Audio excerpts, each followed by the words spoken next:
100 शब्द प्रति minute dictation start करते हैं 5 सेकंड बाद।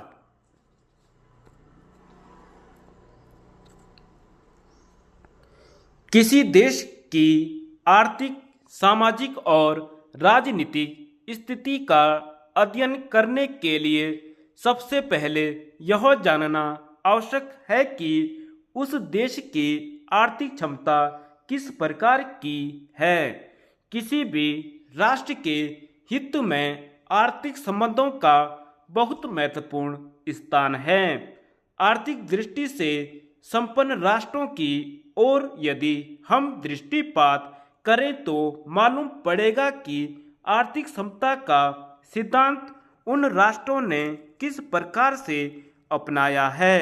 आर्थिक क्षेत्र में जनता के हित को ध्यान में रखते हुए ही देश में आर्थिक समता लाई जा सकती है। जो लोग आर्थिक समानता के सिद्धांत को मानते हैं उनके हित में यही अच्छा है कि पहले वे आर्थिक परिस्थितियों का गहराई से अध्ययन करें।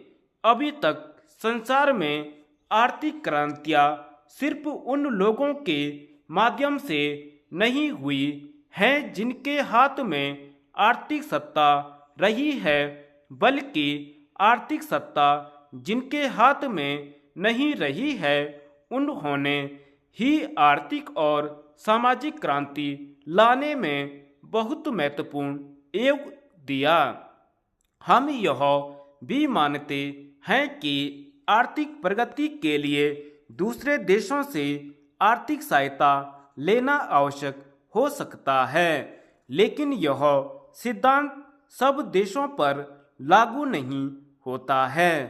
आमतौर पर आज विश्व के अनेक राष्ट्रों द्वारा जनहित की दृष्टि में रखकर आर्थिक शोषण को समाप्त करने की बात कही जाती है और अनेक देशों में आर्थिक अपराधों के लिए कठोर आर्थिक दंड की व्यवस्था भी की गई है। हो सकता है कि इस प्रकार की व्यवस्था करना आर्थिक विकास की दृष्टि से आवश्यक हो, लेकिन फिर भी यह जनहित में आवश्यक है कि आर्थिक विषमता को दूर करने का प्रयास किया जाए। यह जनहित में नहीं होगा कि कुछ ही लोगों के हाथ में आर्थिक सत्ता केंद्रित रहे। इसलिए जिनके हित में आर्थिक नीतियां बनाई जाएं उनका ही विशेष रूप से उनमें ध्यान भी रखा जाए। हमारे देश की यह परंपरा रही है और जनहित को दृष्टि में रख कर ही आर्थिक नीतियां बनाई गई हैं। यदि हम अपनी पंचवर्षीय योजनाओं की ओर दृष्टिपात करें तो हमें पता चलेगा कि जनहित को ध्यान में रखते हुए ही उनका निर्माण किया गया। उनके द्वारा ही आर्थिक प्रगति हम कर सके हैं और आज देश में लोगों की आर्थिक स्थिति पहले की अपेक्षा अच्छी है।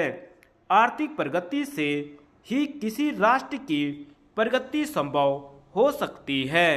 आज भी यह देखकर निराशा होती है कि हरिजन और आदिवासी क्षेत्रों में कई लोग ऐसे हैं जिनको जीवन की सभी आवश्यकताएं सुलभ नहीं हो सकी हैं, यद्यपि उन्होंने देश की महान सेवा की है। ऐसे वर्गों को प्राकृतिक विपत्ति के समय और भी भयंकर कष्टों का सामना करना पड़ता है। गर्मी, सर्दी व बरसात तीनों मौसम इनके लिए कष्टदायक हैं। गर्मी में घरों में बिजली के अभाव में भयंकर गर्मी का सामना करना पड़ता है। सर्दी में कपड़े न होने से ठंड से मरते हैं। बरसात के दिनों में घरों के अंदर पानी भर जाने या बाढ़ में बह जाने से जान माल दोनों की क्षति उठानी पड़ती है। संसार में हर एक से यह आशा की जाती है कि वह अपने जीवन में कुछ सिद्धांतों का पालन करे। मेरा ऐसा विचार है कि हर क्षेत्र में विशिष्ट ज्ञान के लिए विशिष्ट आचरण की आवश्यकता है। कोई भी व्यक्ति यह कल्पना नहीं कर सकता है कि अगर वह हर एक क्षेत्र में विशिष्ट प्रकार के ज्ञान से अभिभूत है तो इसका यह मतलब नहीं है कि वह हर तरीके से हर दिशा में विशिष्टता प्राप्त कर चुका है। हर संभव प्रयत्न के लिए विशेष तौर से प्रयास करने की आवश्यकता होती है। बहुधा यह देखा गया है कि जो लोग किसी भी क्षेत्र में विशिष्टता रखते हैं उन्होंने किसी न किसी विशिष्ट प्रणाली का अवलंबन लेकर ही शोध किया होता है, तभी वे विशिष्ट व्यक्ति कहलाते हैं। यूँ तो हर एक भाषाभाषी अपनी भाषा में विशेष अधिकार रखता है, लेकिन विज्ञान के क्षेत्र में हर एक मामले में हर तरह से यह बात लागू नहीं होती है। हर प्रकार के ज्ञान विज्ञान में लोगों को शिक्षित करने के लिए यह आवश्यक है कि हर एक जिले में विज्ञान की शिक्षा उस क्षेत्र की भाषा में दी जाए और इसके लिए एक विशेषज्ञ समिति बनाई जाए। इस समिति में हर संभव तरीके से यह प्रयत्न किया जाना चाहिए कि उसमें हर प्रकार के लोग हों जो विज्ञान, चिकित्सा, समाजशास्त्र आदि के क्षेत्रों में विशिष्टता रखते हों। यह जरूरी नहीं है कि इस विशेषज्ञ समिति की बैठकें हर जिले में हर रोज या हर समय हुआ करें, किंतु हर वर्ष इस कार्य का मूल्यांकन किया जाए। विशेष रूप से ध्यान रखने की बात यह है कि जो लोग किसी विषय में विशेषता रखते हैं उनका ज्ञान उस विषय में कितना है यह देखकर ही उन्हें इस क्षेत्र में कार्य करने के लिए नियुक्त किया जाना चाहिए। कर्मचारियों की नियुक्ति के लिए विशेष प्रकार की परीक्षण पद्धति बनाई जानी चाहिए, जिसके द्वारा विशेषता प्राप्त व्यक्तियों के चयन करने में इस बात का ध्यान रखा जाए कि वे विशिष्ट व्यक्ति विशिष्ट ज्ञान रखने वाले हों और हर एक मामले की हर प्रकार से छानबीन करने के बाद ही उनको विशेष अधिकार दिए जाएं। विशेष रूप से ऐसे कर्मचारियों को जिनके ऊपर नीति निर्धारण का कार्य हो अथवा प्रशासन का कार्य हो तभी नियुक्ति दी जाए जब वे इस क्षेत्र में विशेष ज्ञान अथवा अनुभव रखते हों।